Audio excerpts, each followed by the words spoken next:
Buenas noches, estimada red jurídica.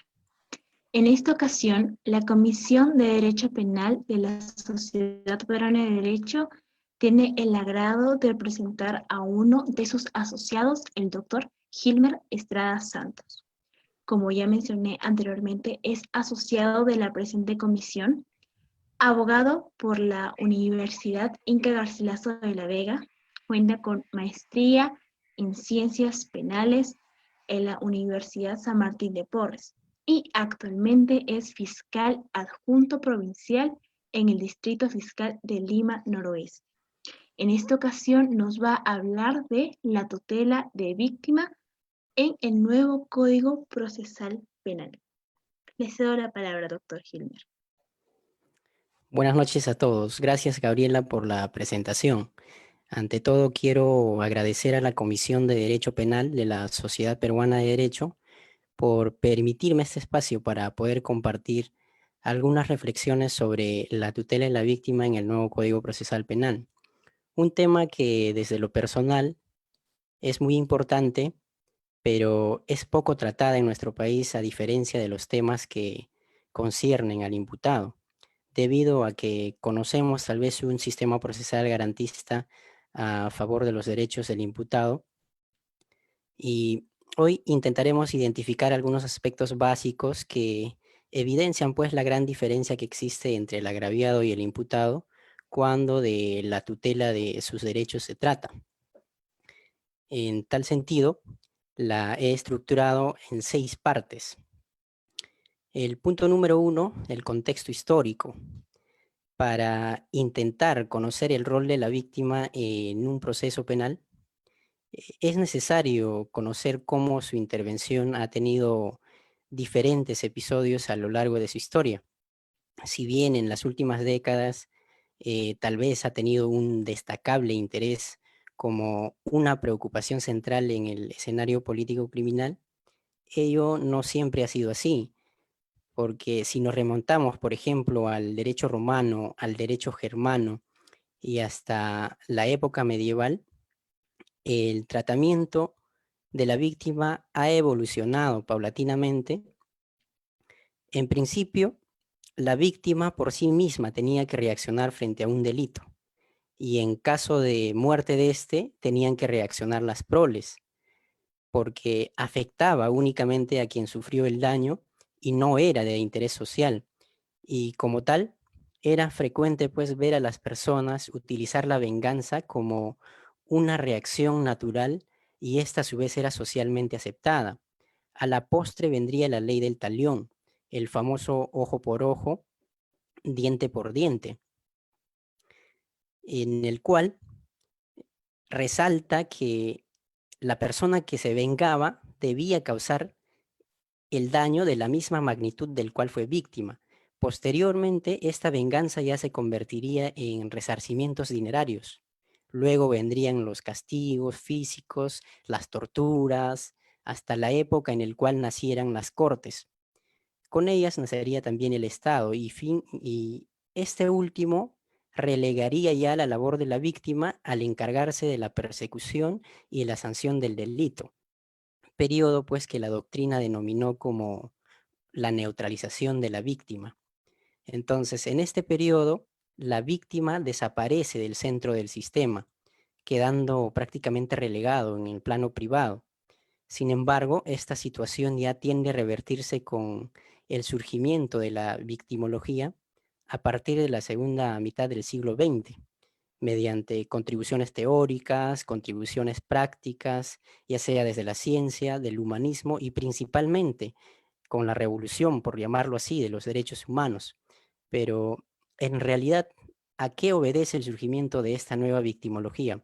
Las razones podrían ser múltiples. Sin embargo, podemos resumirlo también en la justificación de una política criminal de ley y orden. Y la mayor rentabilidad, pues, la mayor rentabilidad política de satisfacer ya a las víctimas en lugar de los delincuentes. Es decir, con la aparición de la victimología, se centra ya la preocupación por las necesidades, por los derechos de las víctimas en un proceso penal. De este modo, se han adoptado diversos textos destinados a conocer los derechos a favor de las víctimas y asimismo reconocer estos derechos de las víctimas. El más importante de ellas es la Declaración sobre los Principios Fundamentales de la Justicia para las Víctimas de Delitos y Abusos de Poder, adoptada por la Asamblea General de las Naciones Unidas en el año 85. Esta en correlación con el artículo 25 del Pacto de San José de Costa Rica, que reconoce pues como una obligación de todos los estados parte de proveer una debida protección judicial a todos sus ciudadanos cuando ellos creen o cuando se da en realidad que sus derechos reconocidos constitucionalmente han sido lesionados. Así pasamos al punto número 2, que es la victimología. Conforme sostiene Roxin, la victimología es un campo de conocimiento necesario para comprender y para definir a la víctima, pero que ésta debemos realizarla desde dos categorías: los que sostienen que la victimología es una rama de la criminología y los que consideran también que es una ciencia autónoma. En la primera tenemos a Abdel Esad, quien la definió como una rama de la criminología que se ocupa de la víctima directa del crimen y que designa el conjunto de conocimientos biológicos, sociológicos, psicológicos y criminológicos que tienen que ver con la víctima. En ese mismo sentido, tenemos a Raúl Goldstein, quien la define como también parte de la criminología, que estudia a la víctima no como un efecto nacido tal vez de una conducta delictiva, sino como una de las causas principales que influyen en la producción de los delitos. Para el segundo grupo, la victimología es la ciencia que estudia los aspectos biopsicosociales de la víctima y, a diferencia del anterior, estudian desde diversas perspectivas, considerando principalmente a la víctima en sí, pero también al sistema sociocultural donde se desarrollan, donde se desenvuelve la víctima. Así tenemos a Mendelssohn, a quien se suma Newman, quienes con ciertas reservas apuestan por una independencia de la victimología. Quien quizá es el más representativo de esta corriente es Rodrigo Rodríguez de Manzanera, quien la define pues como el estudio sociológico y físico de la víctima que, con el auxilio de otras disciplinas afines, procura la formación de un sistema efectivo para la prevención y para el control del delito.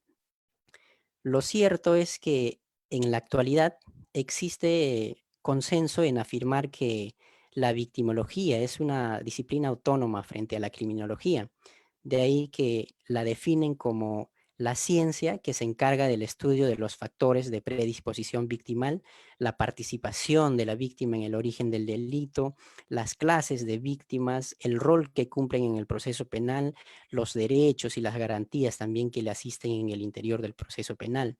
Esta nace pues en contraposición a que los sistemas penales al nivel de nuestra historia han centrado su preocupación en descubrir, en juzgar, en rehabilitar a los delincuentes, dejando prácticamente en segundo plano la atención que le corresponde a las víctimas de los hechos criminales.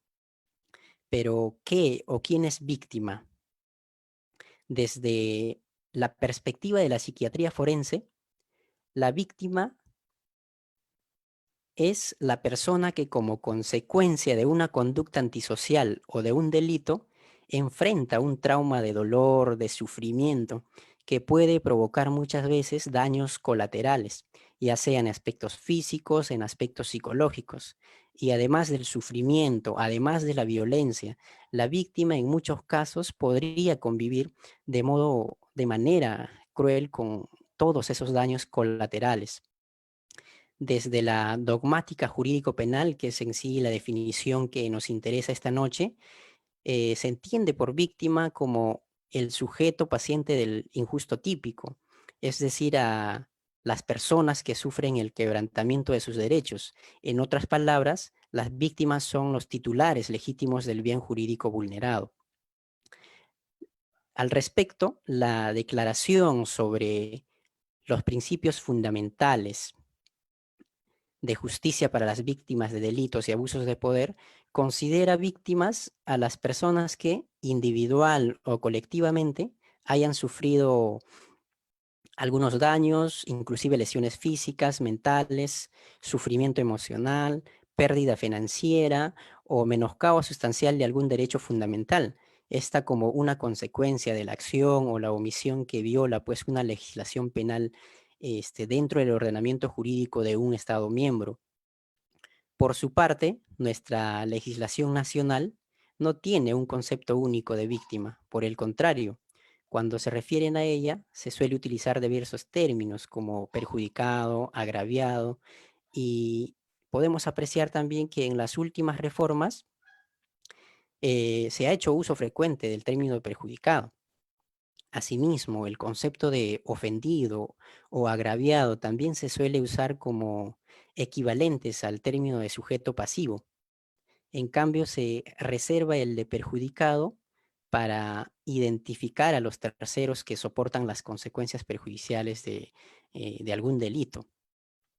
Por otro lado, existe también una ampliación en el concepto de agraviado, de modo que se consideran como tales a los herederos. Por ejemplo, en un caso de homicidio, se puede considerar agraviado de acuerdo al orden de prelación que establece el Código Civil.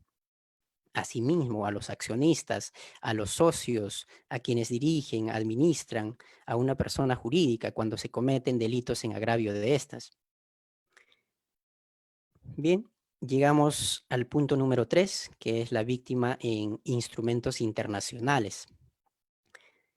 Había mencionado que en las últimas décadas del siglo pasado, tanto las organizaciones internacionales del sistema universal, del sistema europeo, del sistema americano, han desarrollado un sinfín de directrices, recomendaciones, declaraciones con el propósito de tutelar a la víctima, obligando pues a los estados parte a cumplir con dichos textos normativos. A criterio personal, estos textos normativos coinciden en sus contenidos, muchas de las cuales pues forman parte ya de varios tratados internacionales que podrían resumirse de algún modo en lo desarrollado en una declaración y en una directriz emitida por la Asamblea General de las Naciones Unidas. Así, el primer instrumento que hice mención es la Declaración sobre Principios Fundamentales de Justicia para las víctimas de abuso de poder. Esta fue adoptada por la Asamblea General de las Naciones Unidas en el año 85. Esta declaración, con relación a los derechos de la víctima, recomienda pues a todos los estados parte a incluir dentro de su ordenamiento jurídico 3 derechos básicos. Primero, el acceso a la justicia y el trato justo, que consiste pues en el derecho a que las personas puedan acudir ante los tribunales a exigir que se le protejan sus derechos, sin importar su estatus económico, su estatus, su condición social, su condición política migratoria, su condición racial, su condición étnica, su filiación religiosa, incluso su identidad de género o su orientación sexual. El segundo derecho, el resarcimiento, el cual consiste pues en la indemnización, en la reparación, en la compensación del daño causado. Y esta pues puede ser compensada tanto por los delincuentes o por los terceros que pueden ser responsables de la conducta del delincuente. En este sentido, el resarcimiento va a comprender tanto la devolución de los bienes, el pago de los daños o las pérdidas que ha sufrido la víctima a consecuencia del delito.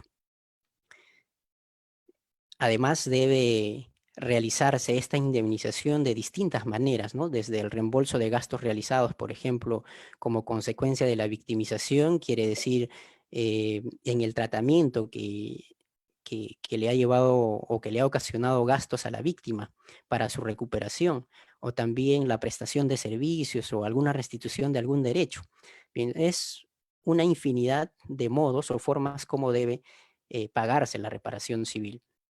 Asimismo, incluye en esas recomendaciones también la asistencia, y los estados parte están en la obligación pues de brindar un apoyo a las víctimas de un delito, sea mediante una asistencia psicológica, una asistencia social, una asistencia médica o aquella asistencia que sea necesaria, que sirvan para minimizar las molestias que le causó a la víctima a consecuencia del delito.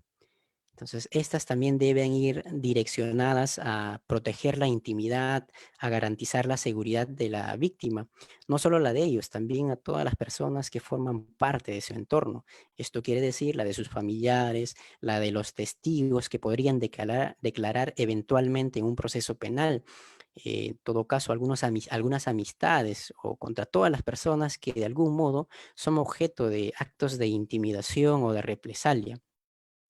El segundo instrumento internacional, que son los principios y directrices básicos sobre el derecho de las víctimas y de violaciones manifiestas de normas internacionales de derechos humanos. Esta también fue adoptada por la Asamblea General de las Naciones Unidas en el año 2005. Este instrumento internacional, al igual que la declaración, sugiere o recomienda, o prácticamente obliga a todos los estados parte a incluir dentro de sus ordenamientos jurídicos, por ejemplo, el tratamiento de las víctimas, que consiste pues en que las víctimas deben ser tratadas con humanidad, con respeto tanto de sus derechos y de su dignidad. Y con tal propósito deben gozar pues de una consideración y de una atención especial para que en los procedimientos jurídicos que van destinados a la impartición de justicia no den lugar pues a un nuevo trauma de lo ya sufrido en la victimización primaria, esto quiere decir a consecuencia de un delito, sino también que garanticen su seguridad, su bienestar físico, su bienestar psicológico, hasta incluso su intimidad.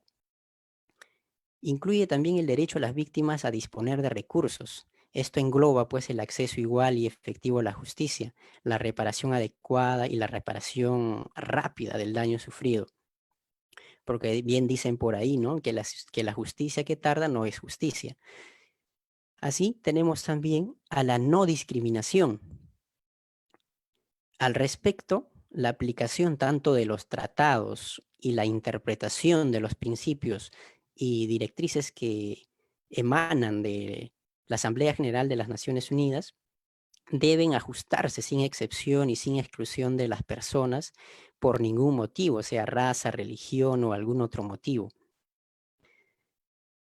Bien, teniendo claro el contexto histórico, lo que es la victimología, el concepto en sí de lo que es la víctima o el agraviado, pasamos al punto número 4, que es la regulación de los derechos de la víctima en nuestro ordenamiento jurídico peruano. Voy a iniciar concisamente con el Código de Procedimientos Penales. Este código no contiene un solo artículo que podría hacer referencia a la víctima, ni nada sobre sus derechos. Al contrario, solo reseña un artículo que es el 54, donde reseña pues al actor civil y la oportunidad en la que debe constituirse en actor civil. En este código, la víctima era considerada como una fuente de prueba, como un objeto de prueba, de modo que no tenía una participación activa en el proceso penal. Por el contrario, actuaba de manera marginada, como un mero observador, como un mero informante en la investigación penal.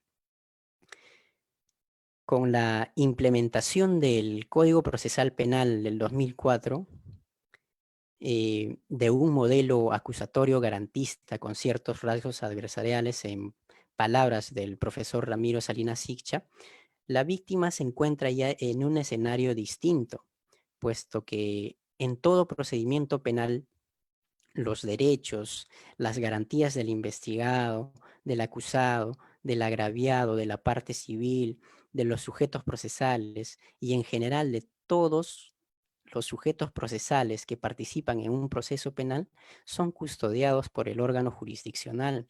¿Bajo qué fundamento? bajo el fundamento de la igualdad de armas que regula el numeral 3 del artículo 1 del título preliminar del Código Procesal Penal de 2004. Además, establece pues un concepto amplio de lo que es la víctima en el título 4, titulado La víctima, que contiene 3 capítulos: el agraviado, el actor civil y el creyente particular. Todas ellas están relacionadas a la persona que ha sufrido de algún modo el menoscabo de sus derechos a raíz o a consecuencia de un delito. Pero, ¿qué se diferencia, no, de una de la otra de acuerdo al tratamiento legislativo que le da este código? Así iniciamos con los derechos del agraviado, que está previsto en el artículo 95 del Código Procesal Penal de 2004, y en referencia a la víctima, pues consagra los siguientes derechos. El primero, que es ser informado de los resultados de la actuación en que haya intervenido, así como el resultado del procedimiento, aun cuando no haya intervenido en él. Este derecho a la información radica en la naturaleza propia del agraviado o perjudicado por algún delito.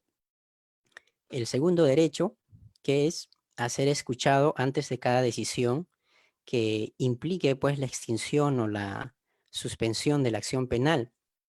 Claro está, siempre que lo solicite. Este derecho a ser oído es parte del debido proceso, toda vez que el agraviado que se encuentra en condiciones de participar activamente en el proceso lo hará oportunamente cuando él considera pertinente. El tercer derecho, a recibir un trato digno y respetuoso por parte de las autoridades competentes y la protección de su integridad, incluyendo la de su familia. En los procesos contra la libertad sexual se preservará su identidad bajo responsabilidad de quien conduzca la investigación del proceso. Este derecho consiste en la inmediata atención a la víctima de un delito, con el fin de salvaguardarlas de cualquier otra acción posterior a la comisión del delito que pueda volver a menoscabar sus derechos, debiendo en este caso priorizar a los niños, a las niñas, a los adolescentes, a las personas con alguna discapacidad y sobre todo pues a las personas adultas mayores. En esta línea también encaja la tutela para aquellos delitos de violación sexual donde se prohíbe la revictimización, de modo que se le deberá ponderar con los derechos de los imputados en cualquier delito grave. El cuarto derecho, a impugnar el sobreseimiento y la sentencia absolutoria. Pese a no haberse constituido un actor civil, los agraviados y los perjudicados por el delito tienen la legitimidad para poder interponer medios impugnatorios, esto como una clara manifestación del derecho a la pluralidad de instancia. Como quinto derecho, el agraviado será informado sobre sus derechos cuando interponga la denuncia, al declarar preventivamente o en su primera intervención en la causa. Así como el imputado tiene derechos, en la misma proporción también se le dota de derechos al agraviado que deben darse a conocer oportunamente. Este derecho muchas veces no se cumple en la práctica, debido a que, les voy a poner un ejemplo, cuando se comunica a la fiscalía, por ejemplo, una noticia criminal, lo que hace el representante del Ministerio Público es acudir a la comisaría para poder darle a conocer al imputado los derechos que consagra el nuevo Código Procesal Penal. Y en esa misma proporción se debería hacer también con las víctimas. Ahora, digo que en la práctica no sucede esto debido a qué. Sencillo, porque a diferencia de la víctima, el imputado puede instar ante el juzgado de investigación preparatoria mediante una tutela de derechos, a fin de resarcir esa omisión del representante del Ministerio Público. En cambio, la víctima no puede hacer eso, el agraviado no puede hacer eso. No hay una vía legal para realizar una tutela, que eso ya lo veremos más ampliamente más adelante. El sexto derecho, si el agraviado fuera menor o incapaz, tendrá derecho a que durante las actuaciones en las que intervenga sea acompañado por una persona de su confianza.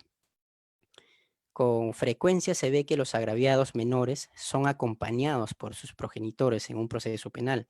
Sin embargo, cabe la posibilidad que la representación recaiga sobre una persona mayor de edad distinta a los progenitores, Si es distinta a los progenitores, lo único que corresponde al Ministerio Público o al Poder Judicial es verificar si es una persona de entera confianza del menor de edad. Bien, ahora pasamos a los derechos del actor civil. El actor civil, de acuerdo al artículo 104 del Código Procesal Penal, sin perjuicio de los derechos que le reconocen al agraviado, está también facultado para los siguientes derechos. Primero, a deducir la nulidad de los actuados. Es decir, que si se produce un vicio o un defecto en la estructura de un acto procesal que afecta la validez, el actor civil tiene toda la facultad de deducir dicha nulidad de los actuados o de dicho acto procesal, a ofrecer medios de investigación y medios de prueba.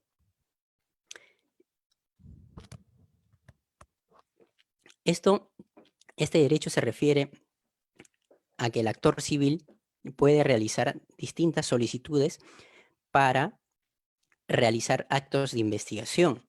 Un acto de averiguación dirigida, obviamente, al titular de la acción penal, mientras que el ofrecimiento de medios de prueba consiste en brindar elementos de prueba, o sea, instrumentos que puedan acreditar ciertos hechos y que posteriormente puedan ser utilizados por el representante del Ministerio Público para acreditar la comisión de un delito. A intervenir en el juicio oral como tercer derecho. Esto consiste pues en que el actor civil tiene toda la facultad o todo el derecho de participar en el juicio oral, ya sea interrogando, contrainterrogando los órganos de prueba, entre otras funciones o entre otras actividades que se desarrollan, ¿no?, en el decurso de un juicio oral. Como cuarto derecho, a interponer recursos impugnatorios que la ley prevé.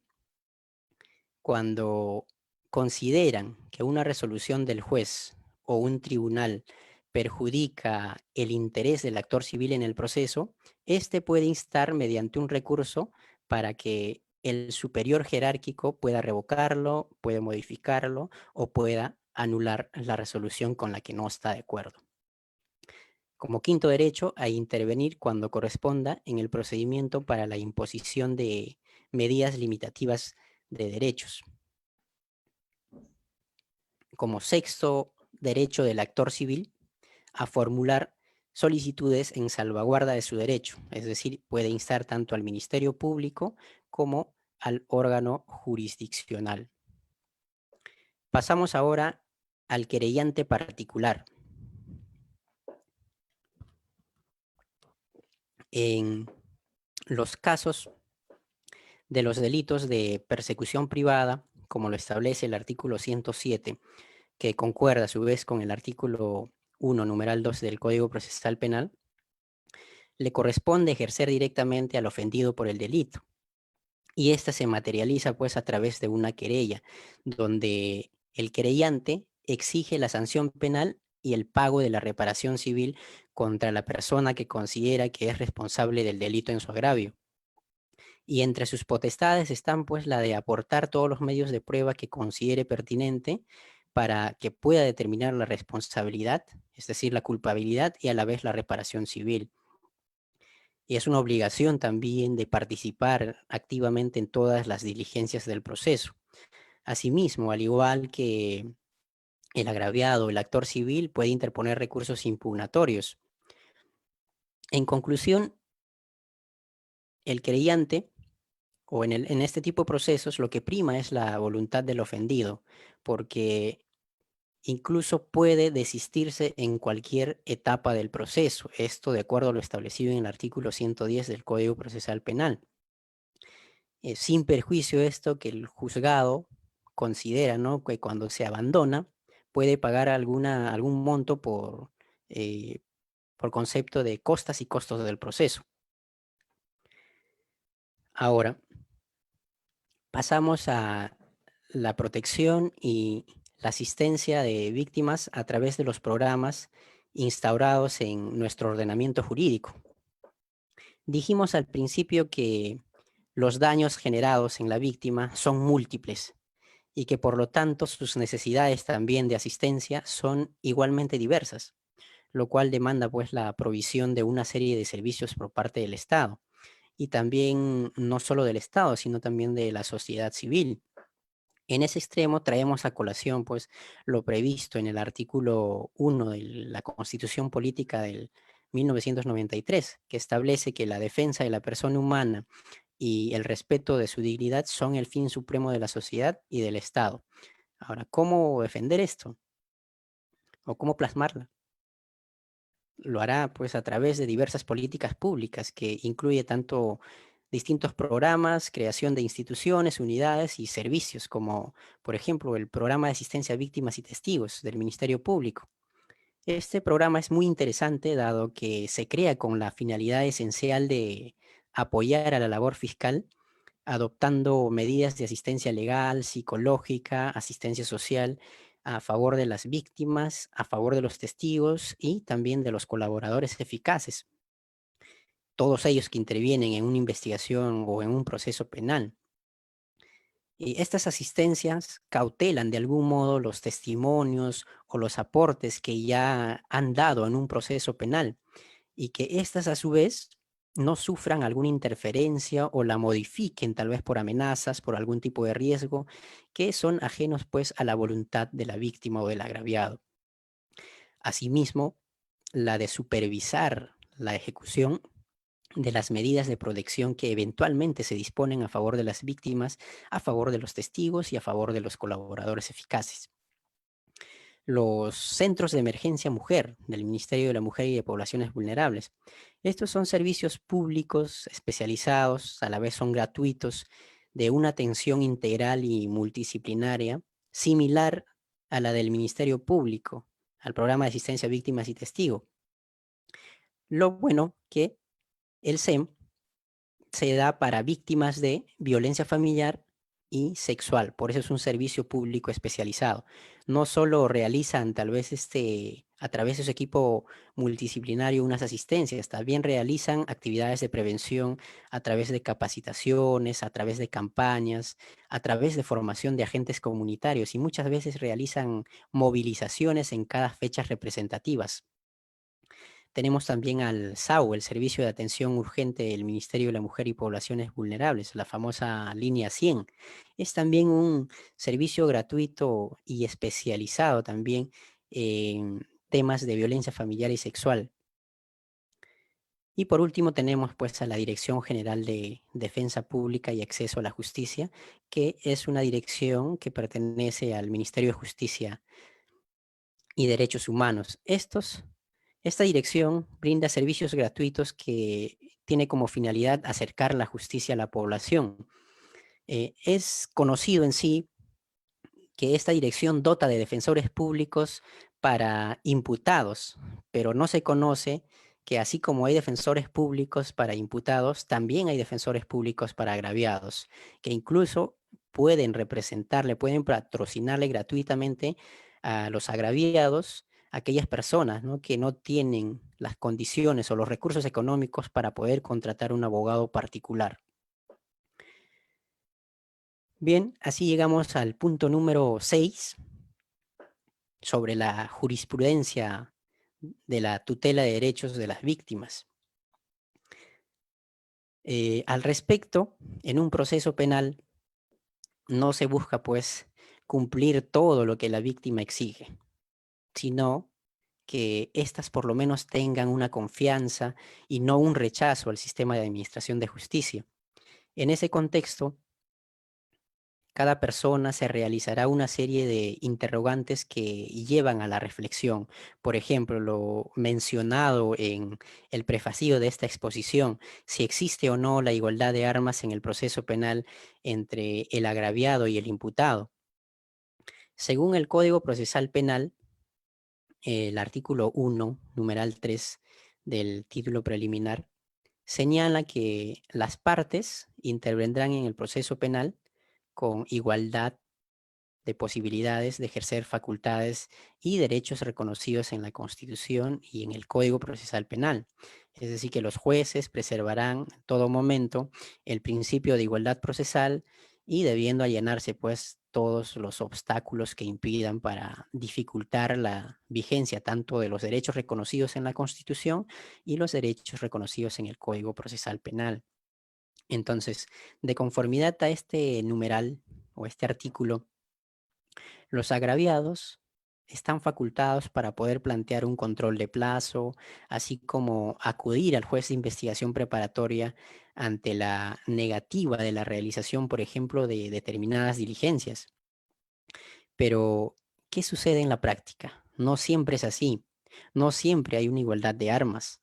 Por ejemplo, cuando el imputado considera que se han vulnerado sus derechos, cuando es objeto de actos ilegales, este está facultado de plantear una tutela de derechos ante el juez de investigación preparatoria, pero es distinto en el caso del agraviado, quien cuando considera que se ha vulnerado uno de sus derechos, no tiene una vía que tutele o que pueda revertir dicha situación. De modo que hablar de una igualdad de armas entre agraviado e imputado es realmente ajeno a nuestra realidad, puesto que incluso las decisiones de los órganos jurisdiccionales hacen una interpretación restringida y sustentan o se sustentan dichas decisiones en lo regulado taxativamente en el artículo 71, numeral 4 y el acuerdo plenario 4/2010.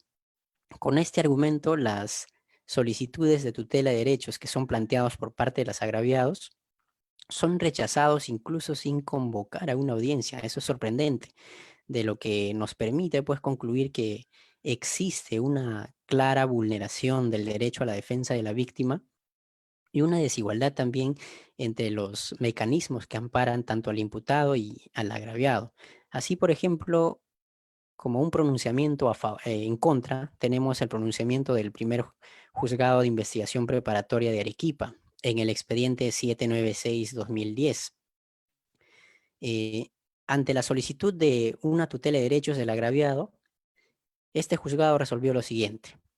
La gura de la tutela solamente ha sido consagrada para el sujeto procesal del imputado, no existiendo mayor referencia en cuanto al artículo 71 respecto del agraviado, lo que bastaría para denegar la presente solicitud formulada. Bien, tenemos también otro pronunciamiento a favor, que es del Tribunal Constitucional en el expediente 3631-2011, mediante un proceso de amparo de Puno. En este expediente, el Tribunal Constitucional resolvió lo siguiente, que en el presente caso, el pronunciamiento judicial del rechazo liminar de la demanda resulta impertinente, toda vez que, a diferencia de lo considerado por las instancias judiciales, este tribunal considera que el presente caso no trata de una pretensión de mera legalidad consistente en la correcta interpretación legal del Código Procesal Penal, sino que se trataría de una interpretación restringida de dicho código, atentatoria desde ya del derecho a la igualdad de armas entre las partes, que le impediría al actor acudir al órgano jurisdiccional en caso de que el Ministerio Público atente contra sus derechos en el marco de la investigación preparatoria que describe, lo que no configura pues una causal de improcedencia manifiestamente improcedente que habilite el rechazo liminar de la presente demanda. Así, algunos autores consideran que la víctima puede acudir vía acción tutela de derechos de una manera residual a través de un control de convencionalidad basada pues en un compromiso de las autoridades de los estados que forman parte del sistema universal de la protección de derechos humanos, para ser más precisos el artículo 1 del Pacto Internacional de Derechos Civiles y Políticos, o de un sistema regional al cual pertenecemos también, en el artículo 1 de la Convención Americana sobre los Derechos Humanos, de respetar pues y garantizar los derechos humanos de todas las personas en general y no solo de los imputados. Sumado a ello, también tenemos la Corte Interamericana de Derechos Humanos, que ha señalado expresamente que los jueces y los órganos vinculados a la administración de justicia en todos los niveles están en la obligación de ejercer de oficio un control de convencionalidad entre las normas internas y la Convención Americana. Entonces, lo que quiere decir es que los jueces y los órganos que están vinculados a la administración de justicia deben tener en cuenta no solamente el tratado, sino también las interpretaciones que ha hecho la Corte Interamericana de Derechos Humanos.